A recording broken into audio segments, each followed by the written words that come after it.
வணக்கம் நண்பர்களே. ஒரு பள்ளியில் ஒரு மாணவன் இருந்தான். அவன் கொஞ்சம் முரடு, ஆனா சுட்டித்தனமானவன். அந்த பள்ளியில யாருக்குமே அவனை பிடிக்காது. ஏன்னா எல்லாத்துக்கும் கூட சண்டை போட ஆரம்பிச்சிருவான். ஆனா அவன் மனசுல ஒரு ஆசை இருந்தது. ஸ்கூல் பீப்புள் லீடரா மாறிடணும் அப்படின்னு பெரிய ஆசை இருந்தது. ஆனா அந்த மாணவன் ஆசிரியர்களை கவர்வதில் ரொம்ப கெட்டிக்காரன். அப்படி ஆசிரியர்களை நன்றாக கவர்ந்து அந்த ஸ்கூல் லீடர் ஆயிட்டான். ஆனா அந்த பள்ளி மாணவர்கள் அவன் பேச்சை கேட்கவே இல்லை. ரொம்ப வருத்தப்பட்டான். யாருமே அவன் பேச்சை கேட்க அவனை மதிக்கிறதே இல்லை அந்த ஸ்கூல்ல. அப்படி இருக்கின்ற பொழுது அவன் அழுது கொண்டு தன் தந்தையிடம் போய் சொல்கிறான், நான் ஸ்கூல் லீடர் ஆயிட்டேன், ஆனா என் பேச்சை யாருமே கேட்க மாட்டாங்க, நான் என்ன செய்வது? அழுது கொண்டு என் தந்தையிடம் முறையிடுகின்றான். தந்தை சொல்றாரு, மகனே, இதற்கெல்லாமா கவலைப்படுறது? கவலைப்படாது.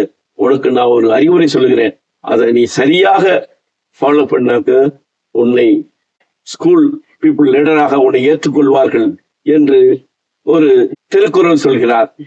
கருவியும் காலமும் செய்கையும் செய்யும், அருவினையும் மாண்டது அமைச்சு என்ற திருக்குறளை சொல்லி, அதாவது தன்னை சுற்றியுள்ள மாணவர்களின் சூழ்நிலைக்கேற்ப அவர்களின் கருத்துக்களை கேட்டு அவர்களின் சூழலுக்கேற்ற நீ நடந்து கொண்டால் உன்னை தலைவனாக ஏற்றுக்கொள்வார்கள்.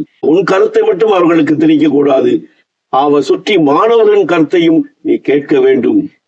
அவர்கள் சூழ்நிலைக்கேற்ப நீ முடிவுகளை எடுத்தால் நிச்சயமாக உன்னை அவர்கள் ஒரு தலைவனாக ஏற்றுக்கொள்வார்கள் என்று தந்தை கூறினார். தந்தை கூற்றுப்படியை தொடர்ந்து பள்ளிக்கு சென்று மாணவர்களின் கருத்துக்களை கேட்டு மாணவர்களின் சூழ்நிலைக்கேற்ப முடிவுகளை எடுத்து மாணவர்களிடம் அன்பாக நடந்து கொண்டான். அதன் பின்னர் அந்த பள்ளியில் அவனை சிறந்த தலைவனாக கொண்டாடினார்கள்.